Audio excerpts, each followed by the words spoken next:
انت مواطن وجبت العامل ذا من الشارع وطاح عندك وبشغلك انت، بتقول ما عاد يصلح فيك الا روح توكل بالله.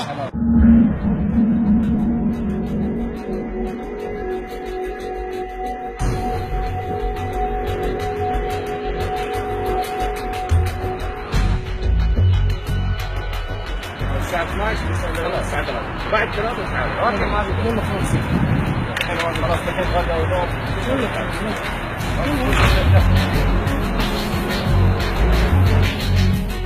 هذا ممنوع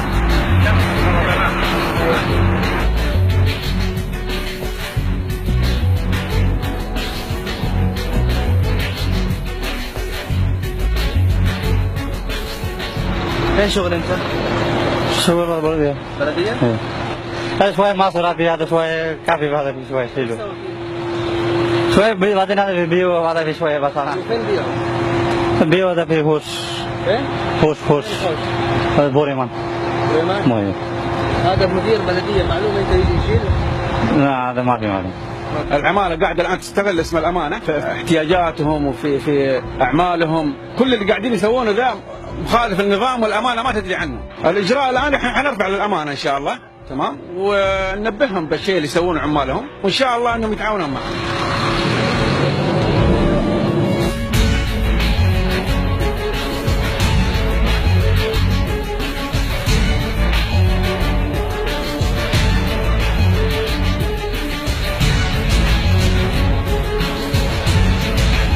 ممنوع شغل من الساعة 12 ل 3.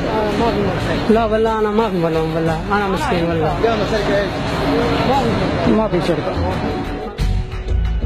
انا اتفقت معاهم يجوا متى ما يجونهم على كيفهم، ما في وقت عندي محدد، ولا تكلمت معاهم لا بكثير ولا بقليل، نص صباح يقفون يشتغلون، هذا ما راجع لهم. الشركة اللي جابتهم. ايوه ما العمال اتفقت مع واحد في دوار السيكل سوداني هو اللي جاب الونش، هذا جايب صاحب الونش هذا. يعني أنت اتفقت مع السوداني هو اللي جابهم؟ ايوه هو هذا، قلت تعالوا خذوا العماره كومبليت.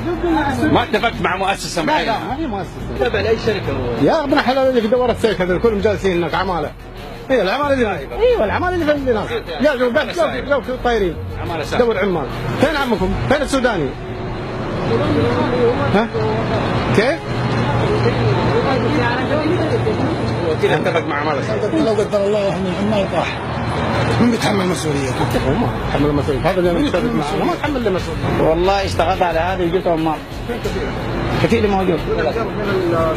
لا والله ما جابني من هنا، جابني من المكتب. المكتب وين؟ المكتب على هناك.